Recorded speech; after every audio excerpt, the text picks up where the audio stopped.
ఇవాళ వైభవ్ సూర్యవంశికి దొరికినటువంటి మనీష్ ఓజా లాంటి కోచ్లు చాలామందికి దొరకరు.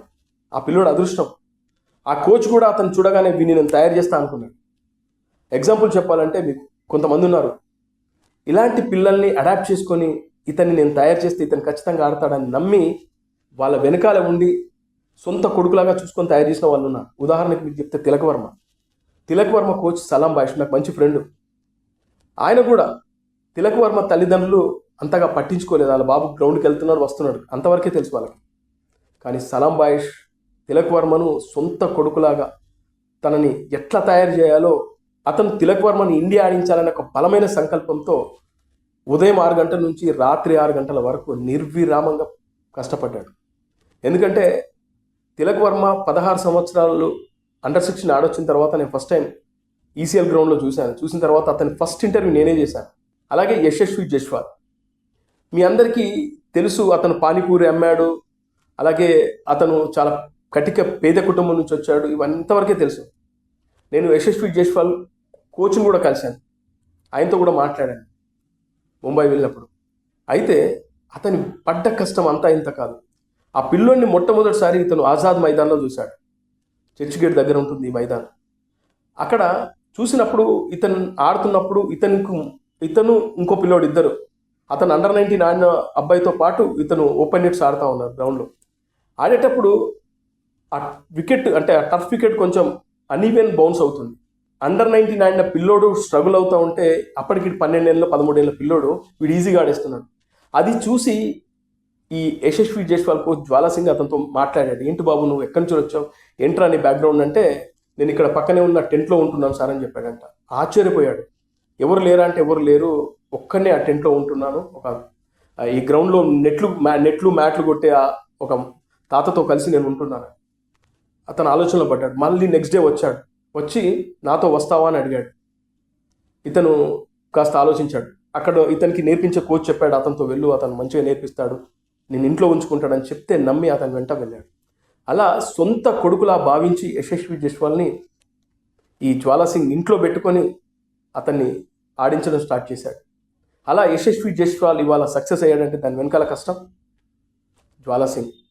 అలాగే మీ అందరికీ తెలుసు, లెజెండరీ క్రికెటర్ భారతరత్న సచిన్ టెండూల్కర్ కూడా రమాకాంత్ ఆచ్రేకర్ అనే గురువు దొరకడం వల్లనే ఆయన కానీ, వినోద్ కాంబ్లీ కానీ, ప్రవీణ్ ఆమ్రే కానీ, అజిత్ అగర్కర్ కానీ దాదాపు 12 మంది ఇండియన్ స్టార్ క్రికెటర్లను తయారు చేశారు. అలాగే ఎంతోమంది రంజీ ట్రోఫీ క్రికెటర్లను స్టార్ట్ చేశారు. అలా కోచ్ల్లో కూడా ఆ కమిట్మెంట్ ఉండేది. ఇప్పటికీ ఉన్నారు కొంతమంది. గంటకు 1500 నుంచి 2500, 3000 ఛార్జ్ చేస్తున్నారంటే మీరు అర్థం చేసుకోండి. కారణం ఏంటంటే ఐపీఎల్ లాంటి టోర్నమెంట్లు వచ్చిన తర్వాత సెలెక్ట్ అయితే మీ బాబుకే కదా కోట్లాది రూపాయలు వస్తాయనే మాటలు చెప్తా ఉన్నారు. నిజంగా పిల్లోని తయారు చేయాలని సంకల్పం ఉంటే ఇలా యశస్వి జైస్వాల్ కానీ, తిలక్ వర్మలు కానీ, అలాగే ఈ వైభవ్ సూర్యవంశి లాంటి వాళ్ళు చాలామంది టాలెంటెడ్ క్రికెటర్స్ మన దగ్గర ఉన్నారు. కొందరు ఉన్నారు ప్రయత్నం చేస్తున్నారు ఇప్పటికి, ఇంకా మేము కూడా తయారు చేయాలని.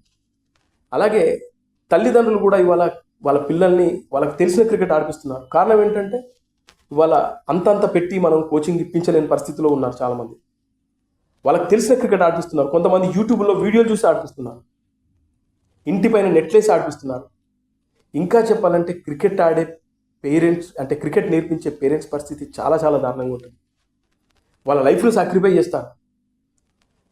వాళ్ళు ఎంత మంచి పొజిషన్లో ఉన్నా వాళ్ళు క్రికెట్ కనుక స్టార్ట్ చేస్తే, పిల్లోడి క్రికెట్ స్టార్ట్ చేస్తే వాడు కెరియరు, తండ్రి కెరియర్ ఆఖరికి అధాపాతాలని పోతుంది. ఎంతోమంది క్రికెటర్ తండ్రి పేరెంట్స్ని చూస్తే ఎంతో గొప్ప గొప్ప బిజినెస్లు ఉంటాయి, కానీ ఆ పిల్లోని పట్టుకొని తిరగడం వల్ల వాళ్ళ బిజినెస్లన్నీ కొలాప్స్ అవుతూ ఉంటాయి.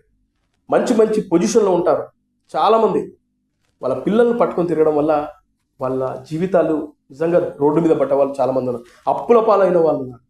నేను ఇవన్నీ ఎందుకు చెప్తున్నాను అంటే నేను కూడా ఒక క్రికెట్ పేరెంట్ని కాబట్టి.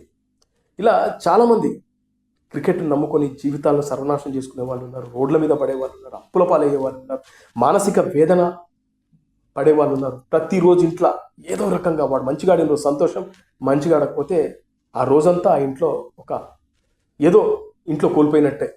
ఇలాంటి పరిస్థితులను చూస్తున్న చాలామంది పేరెంట్స్కి తెలుసు. ఈ వీడియో చూసే చాలామంది పేరెంట్స్ కూడా నా మాటల్ని నిజమని నమ్ముతారు, ఎందుకంటే వాళ్ళు అనుభవిస్తున్నారు కాబట్టి.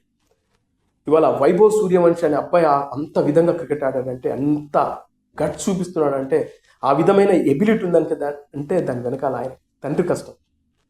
మనందరికీ తెలుసు పృథ్వీ షా లాంటి ఒక క్రికెటర్ ఏ విధంగా దూసుకొచ్చాడు. అతని వెనకాల కూడా ఆయన తండ్రి కష్టం మామూలుది కాదు. కానీ కాలక్రమేణా పృథ్వీ షా దారి తప్పాడు కాబట్టి ఇవాళ అతను ఈ ఐపీఎల్ లాంటి టోర్నమెంట్కి దూరం అయిపోయాడు. ఇలా చాలామంది వండర్ కిడ్స్ వస్తారు, కానీ దాన్ని నిలబెట్టుకోవడం కూడా చాలా చాలా ఇంపార్టెంట్ ఇక్కడ.